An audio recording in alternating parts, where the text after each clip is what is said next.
வணக்கம் and welcome to our channel Karumpalagai. இன்றைக்கி நம்ம வீடியோவில் பார்க்க போகிறது 10th +1 +2 பாட்னி ஜுவாலஜியில் ஒரு லாங் ஆன்சர் டயக்ராமேட்டிக் கொஷின் எப்படி அட்டென்ட் பண்ணணும், எந்த மாதிரி நோட்ஸ் ப்ரிப்பேர் பண்ணால் ரொம்ப ஈஸியாக படிக்க முடியும் அப்படிங்கிறது தான் இன்றைக்கி வீடியோவில் நம்ம பார்க்க போகிறோம். வாங்க வீடியோக்குள்ளே போகலாம். இன்றைக்கி நான் 10th டிஎன் சமச்சீர் சயின்ஸில் எக்ஸ்டர்னல் ஸ்ட்ரக்சர் ஆஃப் ஹார்ட் அப்படிங்கிற கொஷின் தான் எடுத்திருக்கேன். இந்த heart question 10th +1 +2 and TNPSC exam இந்த நாள்லையுமே தவிர்க்க முடியாத ஒரு question external structure of heart. இந்த ஹார்ட் கொஷினை எந்த மாதிரி நம்ம நோட்ஸ் ப்ரிப்பேர் பண்ணலாம் அப்படிங்கிறத இன்றைக்கி வீடியோவில் பார்க்க போகிறோம். இப்போ இந்த மாதிரி டயக்ராம் போட்டுக்கோங்க. நான் இன்றைக்கி கலர்ஸ் கொஞ்சம் பண்ணியிருக்கேன், உங்களுக்கு டிஃபரன்ஷியேட் பண்ணி காட்டுறதுக்காக கலர்ஸ் பண்ணியிருக்கேன். பட் எக்ஸாமில் நீங்கள் ஹெச்பி பென்சில் தான் யூஸ் பண்ணணும். பிளாக் ஹெச்பி பென்சில் யூஸ் பண்ணுங்கள், வேறு கலர்ஸ் யூஸ் பண்ணாதீங்க. as per government norms colour pencils use பண்ணக்கூடாது. பிளாக் பென்சிலில் நீட்டாக டயக்ராம் போடுங்க. அதோட பார்ட்ஸ் எல்லாத்தையுமே இந்த மாதிரி சைடில் 1 by 1 எழுதிக்கோங்க. இந்த டயக்ராம் எழுதுறதுக்கு வரைஞ்சி இந்த பார்ட்ஸை மார்க் பண்ணுறதுக்கு கிட்டத்தட்ட 3 நிமிஷம் ஆகும். இதில் நல்ல தெளிவாக டைம் ஸ்பெண்ட் பண்ணுங்கள். இந்த 3 நிமிஷத்தை நல்ல யூஸ்ஃபுல்லாக பயன்படுத்துங்க. அடுத்தது ஃபங்க்ஷன் சார்ட். அதாவது ஹார்ட்டுக்குன்னு ஒரு ஃபங்க்ஷன் இருக்கும். அந்த ஃபங்க்ஷனை இந்த மாதிரி ஒரு ஃப்ளோ சார்ட் மாதிரி ரெடி பண்ணிக்கோங்க. இது நீங்கள் எழுத போகிற கம்ப்ளீட் லாங் ஆன்சருக்கு ஒரு சின்ன நோட்ஸ் தான். இந்த நோட்ஸ் நீங்கள் எழுதிக்கும்போது எதையுமே உங்களால் எந்த பாயிண்ட்டையும் மிஸ் பண்ணாமல் எழுத முடியும். அதனால் இந்த மாதிரி ஒரு ஃபங்க்ஷனல் சார்ட் ரெடி பண்ணிக்கோங்க. ஹார்ட்டுன்னு இல்லை, எந்த கொஷினாக இருந்தாலும் ஒரு சின்ன டயக்ராம் போட்டுட்டு கீழே ஒரு ஃபங்க்ஷன் சார்ட் ரெடி பண்ணிக்கோங்க. அந்த ஃபங்க்ஷன் சார்ட்டில் என்ன ப்ராசஸ் இந்த ஹார்ட் பண்ண போகுது அப்படிங்கிறத ஒரு சின்ன ஃபங்க்ஷனல் சார்ட் ரெடி பண்ணி போட்டுக்கோங்க. இன்றைக்கி ஹார்ட்டில் இந்த கொஷினுக்கு அட்ரியம் அண்ட் வென்ட்ரிக்கல் இருக்குது. 4 சேம்பர்ஸ் ஹார்ட்டில் இருக்கிறதுனால அட்ரியம் வென்ட்ரிக்கல். இவங்களோட ப்ராசஸ் என்ன? ஆக்சிஜனேட்டட் பிளட் டீஆக்சிஜனேட்டட் பிளட்டை அட்ரியமோட வேலை ரிசீவ் பண்ணுறது தான் வேலை. வென்ட்ரிக்கலுக்கு சப்ளை பண்ணுறது தான் அதனுடைய ஃபங்க்ஷன். அதே மாதிரி அட்ரியம் டீஆக்சிஜனேட்டட் பிளட்டை வெயின்ஸ் மூலமாக நம்மளுக்கு ரிசீவ் பண்ணும். அதே மாதிரி ஆக்சிஜனேட்டட் பிளட்டையும் வெயின்ஸ் மூலமாக தான் அட்ரியம் பண்ணும். ஒரு ஞாபகார்த்தத்துக்காக நான் சொல்கிறேன். ஏபி அந்த மாதிரி ஞாபகம் வச்சுக்கோங்க. அதாவது ஆரிக்கல், வெயின்ஸ், இவங்களோட வேலை ரிசீவ் பண்ணுறது. இப்போ இந்த வெயின்ஸ் என்னென்ன வெயின்ஸ் பேருன்னு பார்க்கலாம். சுப்பீரியர் வீனா கேவா, பல்மனரி வெயின். இந்த சுப்பீரியர் வீனா கேவா தான் இங்கே நம்ம மென்ஷன் பண்ணியிருக்கோம். அடுத்து பல்மனரி வெயின்ஸ். அதே மாதிரி வென்ட்ரிக்கல் டீஆக்சிஜனேட்டட் பிளட்டை சப்ளை பண்ணுறது தான் வென்ட்ரிக்கலோட வேலை. விஏ அப்படியே ஆப்போசிட்டாக விஏ, அதாவது வென்ட்ரிக்கல்ஸ் பிளட்டை சப்ளை பண்ணுறதுக்கு ஒரு மீடியம் தேவை. அதுக்கு பயன்படுறது தான் இந்த ஆர்டரிஸ். இந்த ஆர்டரி என்னென்ன இருக்குது அப்படின்னா, டீஆக்சிஜனேட்டட் பிளட்டுக்கு பல்மனரி ட்ரங்க், ஆக்சிஜனேட்டட் பிளட்டுக்கு அயோர்ட்டா.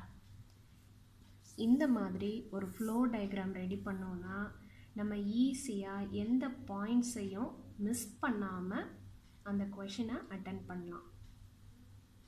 இப்போ டயக்ராம் ரெடி பண்ணிட்டோம். அடுத்து ஒரு ஃபங்க்ஷனல் சார்ட் நம்ம எழுதணும், ப்ரிப்பேர் பண்ணோம். அடுத்தது கம்ப்ளீட் லாங் ஆன்சர் நம்ம இப்போ எழுத போகிறோம். இந்த ஃபங்க்ஷனல் சார்ட் அண்ட் டயக்ராம் வச்சு இந்த கம்ப்ளீட் லாங் ஆன்சரை நம்ம எழுத போகிறோம். வாங்க பார்க்கலாம். இப்போ ஹார்ட். இப்போ இந்த ஹார்ட்டோட டெஃபினிஷன் ஒரு 3 லைன்ஸில் நம்ம மென்ஷன் பண்ணணும். Heart is a muscular pumping organ that takes blood into the blood vessels. It is made up of special type of muscles called cardiac muscle.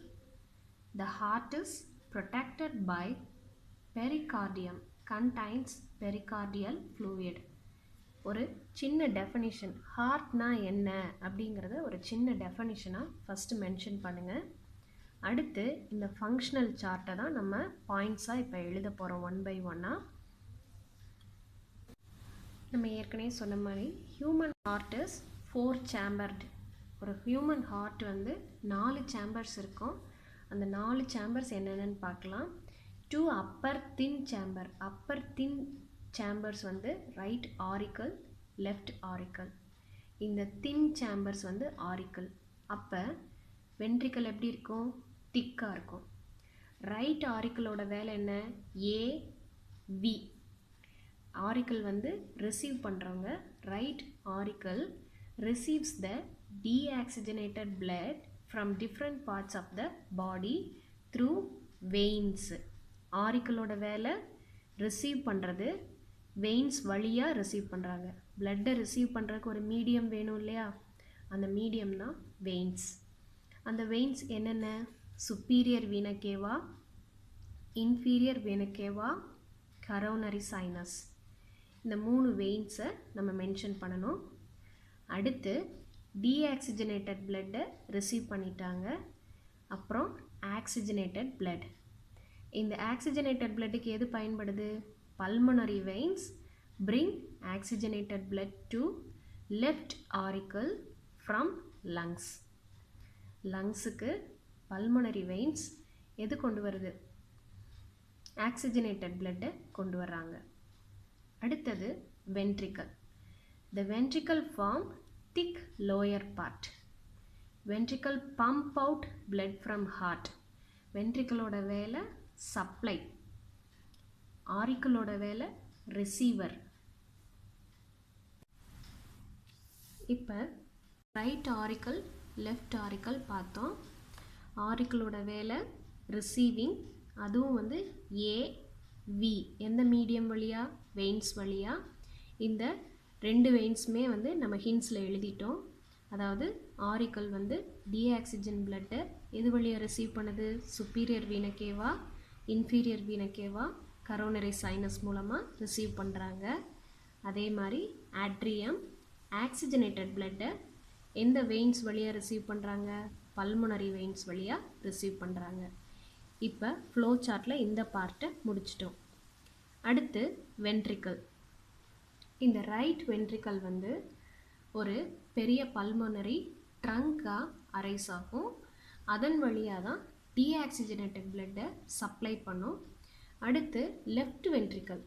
Left ventricle தான் வந்து அயோர்ட்டாவாக அரைஸ் ஆகும். அயோர்ட்டா தான் இருக்கிறதுலே பெரிய artery. Aorta supplies oxygenated blood to various organs of the body.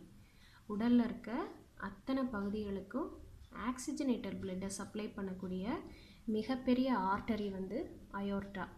இது ஒரு important TNPSC question.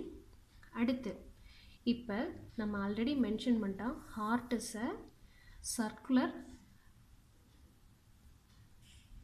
அடுத்தது valves. நம்ம ஏற்கனவே மென்ஷன் பண்ணியிருக்கோம், heart is a muscular organ that circulates the பிளட்னு. அப்போ சர்க்குலேஷன் அப்படின்னா அதுக்கு கண்டிப்பாக டைரக்ஷன் இருக்கும். அப்போ அந்த டைரக்ஷன் வந்து எப்படி இருக்கணும்? ஃப்ரண்ட் ஃப்ளோயிங்காக இருக்கணும். அதுக்கு பேக்வேர்ட் ஃப்ளோ ஆகக்கூடாது. அந்த பிளட்டு எந்த டைரக்ஷனில் ஆரம்பிக்குதோ அந்த டைரக்ஷனில் கரெக்டாக ஃப்ளோ ஆகிட்டே இருக்கணும். பேக்வேர்ட் ஃப்ளோ இருக்கக்கூடாது. அதனால தான் ப்ரிவெண்ட் த பேக்வேர்ட் ஃப்ளோ. வால்வ்ஸ் அப்படிங்கிற மஸ்குலர் ஃப்ளாப்ஸ் வந்து என்ன பண்ணும்? பிளட்டை பேக்வேர்ட் ஃப்ளோவிலேருந்து ப்ரிவெண்ட் பண்ணும். அதுக்கும் நம்ம என்ன சொல்லியிருக்கோம்? ரைட் லெஃப்ட்னு சொல்லியிருக்கோம். அப்போ ventricle, right atrio ventricular valve, அடுத்து லெஃப்ட் அட்ரியோ வென்ட்ரிகுலர் வால்வ் அப்படின்னு 2 இருக்குது. இந்த ரைட் அட்ரியோ வென்ட்ரிகுலர் வால்வ் அப்படின்னா ட்ரைகஸ்பெட் வால்வ். இங்கே ட்ரையாங்கிள் ஷேப்பில் 3 வால்வ்ஸ் இருக்கும். அதுவும் தின்னாக இருக்கும். அதுக்கு பேர் ட்ரைகஸ்பெட் வால்வ். இதே மாதிரி லெஃப்ட் அட்ரியம், லெஃப்ட் வென்ட்ரிக்கல், இவங்க 2 பேருக்கு நடுவில் இருக்கவர் வந்து பைகஸ்பெட் வால்வ். அவங்க சின்ன கப்ஸ் மாதிரி இருக்கும். அதுக்கு பேர் பைகஸ்பெட் வால்வ். இப்போ இந்த வால்வ்ஸ் வந்து முக்கியமான பார்ட். இந்த பைகஸ்பெட் வால்வ், ட்ரைகஸ்பெட் வால்வ் இதையும் நம்ம மென்ஷன் பண்ணி எழுதிக்கணும். இவ்வளோதாங்க எக்ஸ்டர்னல் ஸ்ட்ரக்சர் ஆஃப் ஹார்ட். இந்த கொஷின் வந்து புக்கில் ஒரு 3 பேஜுக்கு இருக்கும். இந்த டயக்ராம் ப்ரிப்பேர் பண்ணுறதுக்கு 3 நிமிஷம். அதே சமயம் ஃப்ளோ டயக்ராம் எழுதுறதுக்கு 1 நிமிஷம், இந்த கம்ப்ளீட் லாங் ஆன்சர் எழுதுறதுக்கு 3 நிமிஷம். 7 மார்க் கொஷனுக்கு 7 நிமிஷம். நீங்கள் இந்த மாதிரி ஒரு ஹிண்ட் ப்ரிப்பேர் பண்ணிக்கோங்க. ஒவ்வொரு டயக்ராமேட்டிக் கொஷனுக்கும் ஹிண்ட் ப்ரிப்பேர் பண்ணி நம்ம எழுதும்போது ஃபுல் மார்க் கெயின் பண்ண முடியும். அதே சமயம் புரிஞ்சு படிக்கலாம்.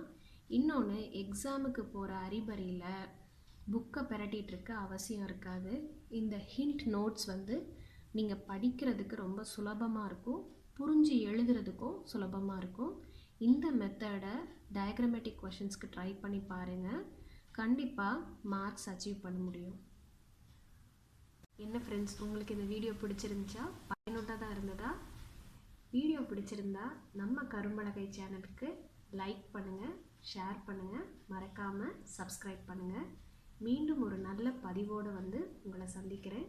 தேங்க்ஸ் ஃபார் வாட்சிங். நன்றி, வணக்கம்.